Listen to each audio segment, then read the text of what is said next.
Right, let's have a bit of a catch up. So today I'll be putting this video out as one for the sedan, but yeah, we've got a few different bits and pieces to be getting on with.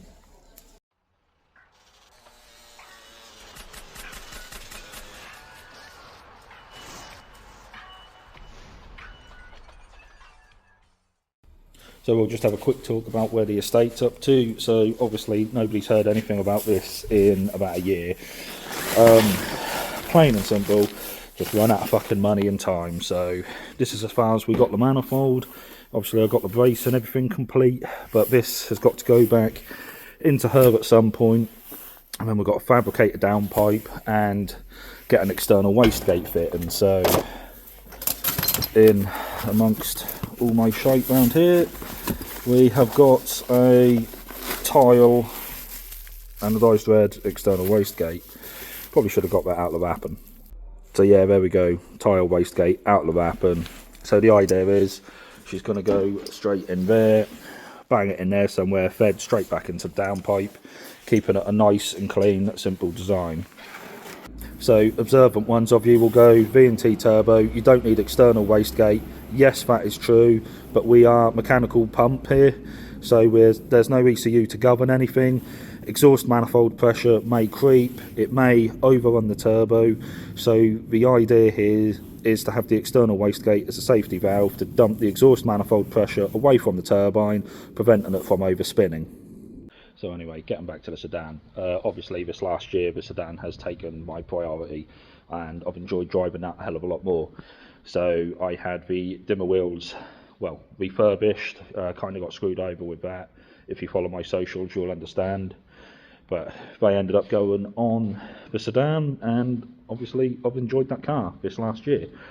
So there's still a few more mods I want to do to it before I'm happy, so let's crack into them. So one of the biggest things I've wanted on the sedan for a long time is front mount intercooler setup and to tidy up the engine bay. Now to do this, in my head the ideal way is to make another Gt20 turbo setup, same wastegate, got a cold side over there, exhaust manifold, mock it all up in the estate, make my pipe work in the estate because obviously she's the same engine bay, and transfer it over to the sedan so I can leave the sedan tucked away right up until the last minute of swapping the bits. Now I'd run out of adapters to be able to do this, so I've had some more water jet cut, and after the GT20 doing it for a couple of other people the other year, it's proven quite a popular turbo swap, so I thought sod it, I'll cut some extras so I can sell these. So if you're after an adapter, give us a shout. But today this is one of the jobs we've got to tick off the list. So obviously been water jet cut, got all the mounting hardware and everything there. The only thing left to do is just to weld the studs in, so that becomes a permanent fixture, and it'll just be a case of get the TIG welder out and run a nice clean bead in the back there.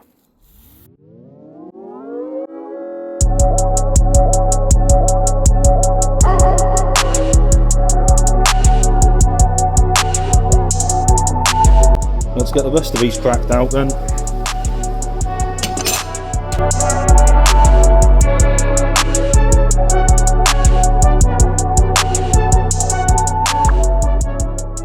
Welding always makes for the least entertaining videos, but that is now this batch of adapters cooked in, so that's that stud TIG welded in. That means we can take that, zoom back out, and we can now start mounting up the hot side of the turbo. So I always say these turbo adapters are easy to fit, but there's only one true way of proving it.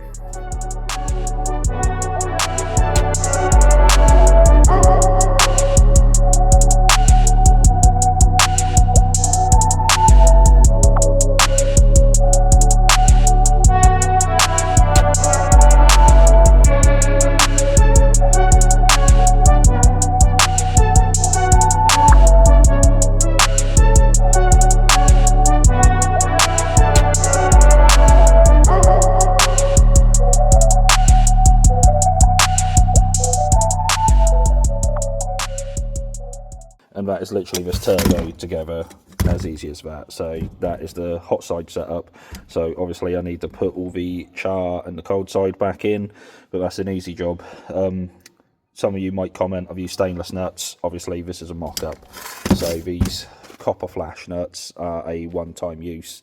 It's like an aero nut style, so you can only really use them once and then they should be thrown away. But yeah, so let's get the rest of the turbo assembled and see where we're at. That's everything now thrown onto what I'm calling my mock engine. So this is the setup I'm hoping to go onto the sedan in aid of the front mount intercooler. So a couple of things I've been having to work out.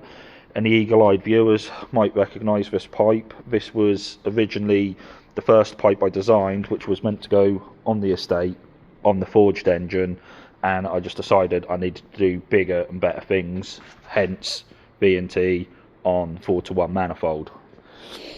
But back to this. So a couple of things I've had to overcome. Obviously I've had to space the Xantia inlet manifold to give enough room between the head and the runners to squeeze a true 2.5 inch in.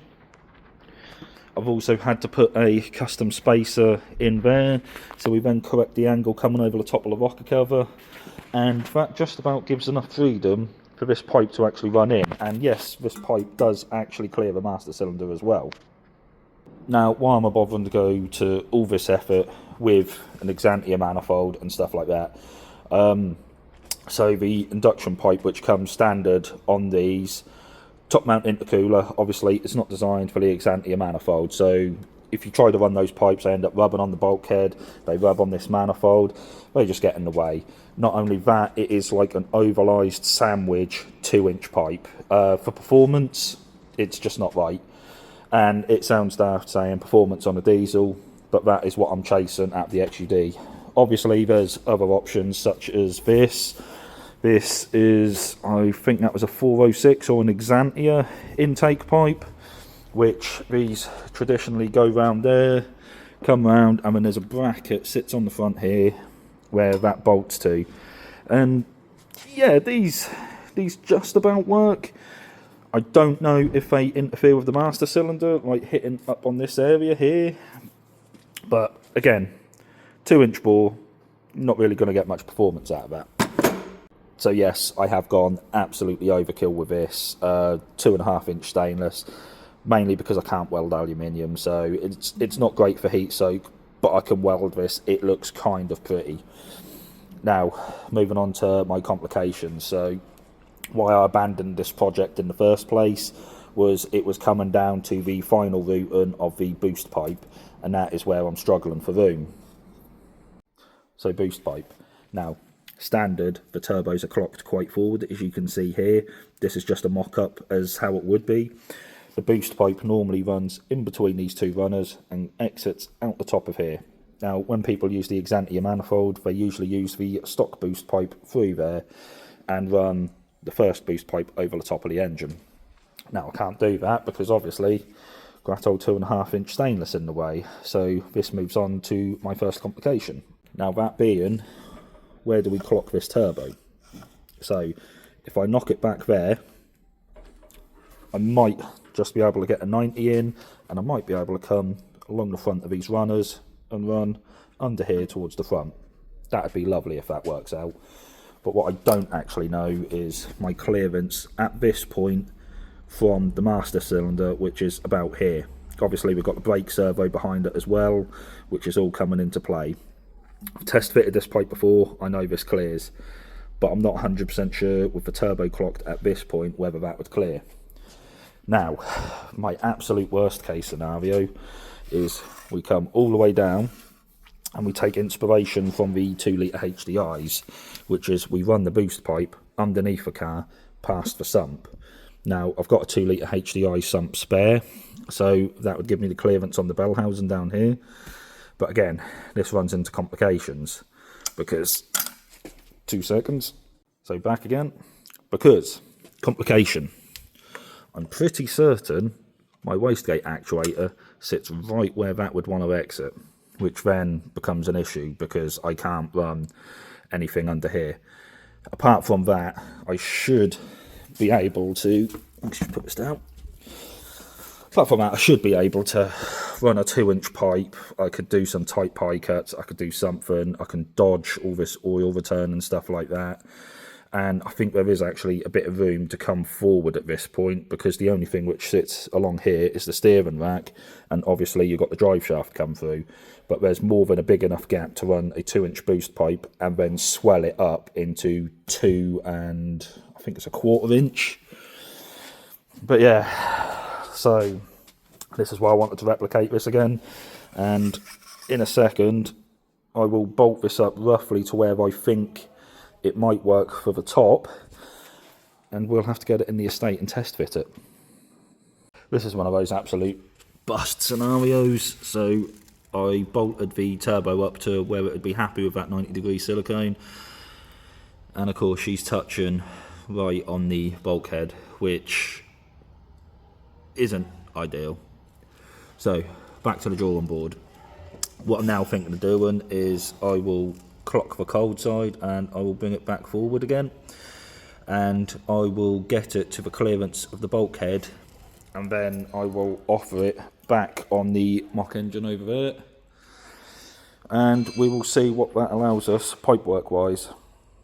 Turbo clocked back, and obviously we've got all that clearance back on the bulkhead. So just to show you, there we go, nice bit of clearance. So get that cold side bolted back up, we'll get the turbo off, and we'll get it back on the engine and see what we can work with. Well, unfortunately it looks like that original idea is completely bust, because with it locked back in position we are literally straight back to where that would be from OEM. So I'll drop a photo in now quickly, just showing the clearance of this against the bulkhead.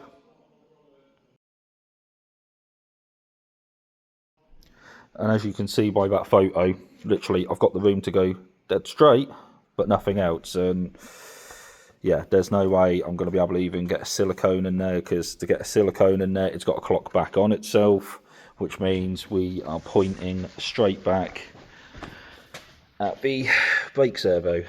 So no clearance for that idea, which means I'm back to an original idea, which I had been trying to avoid because I can't weld alley, which is chop that off, chop this right down as low as we can go, basically drop that in there as a 90 straight off the turbo. Now I'm hoping that'll give me the clearance I need, but I'm at the point I'm not going to know until I now start chopping this. So wish me luck.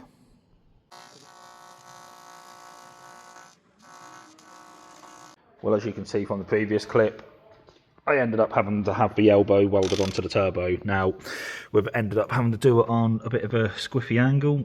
So, as you can see, it follows that heater matrix pipe parallel, which means I will end up with a boost pipe which shoots back here and across the back of the bulkhead.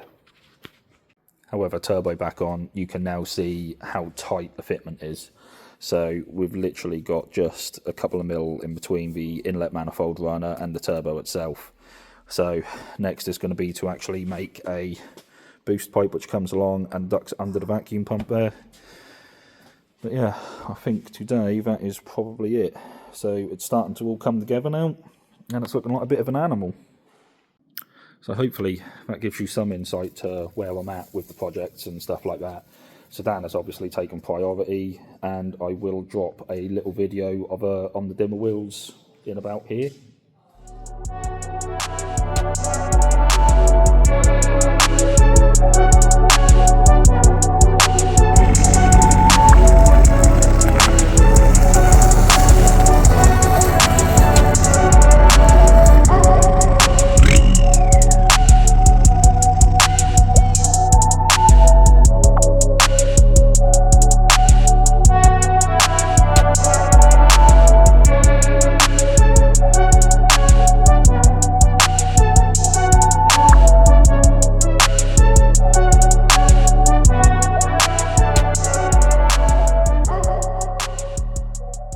So yeah, Sedan again this year is probably going to take most of the priority. Want to get that front mount intercooler finished off, want to get the power turned up, and want to get the engine bay neatened up. It's the one thing that car deserves, and it still needs a fucking good respray, but we'll get there in the end. At the moment, it's a car to enjoy, so I still cane it about summertime and stuff like that. Of course, if you follow my socials, you'll also see I bought a Peugeot partner van, which is my daily, but that's also going to be taking a little bit of priority this next year because I need to get a new engine in it. It's currently DW8, wouldn't pull the skin off of ice pudding. So I've got a couple of XUD lumps sat around, what I can choose from, and of course it'll be getting one of them. And for those of you who may have realised, why do I need another GT20 set up as a mock-up? Well, it's going to end up in the van. So it'll turn the van into a fun daily, and basically the idea is to replicate the Sedan's current engine with the power it's got in the van. But enough of that. I've got a few more bits to do before I can actually go home, a couple more bits to look at. So still got bits like this I've got to look at. Hopefully the next episode I will actually get something out for the estate, so try and get some downpipe made up for that. I've got to get the external wastegate on and a couple of other bits. So there's little bits and pieces I can carry on plodding with. Also just want to add on the end of this, big thank you to Nathan today who welded up the cold side on the turbo. So didn't expect to get that done until the new year, and he managed to make time for me, so massive thank you, appreciate it, mate. But anyway, cheers for watching, cheers for the patience on what is a long talking video, and I will catch you later.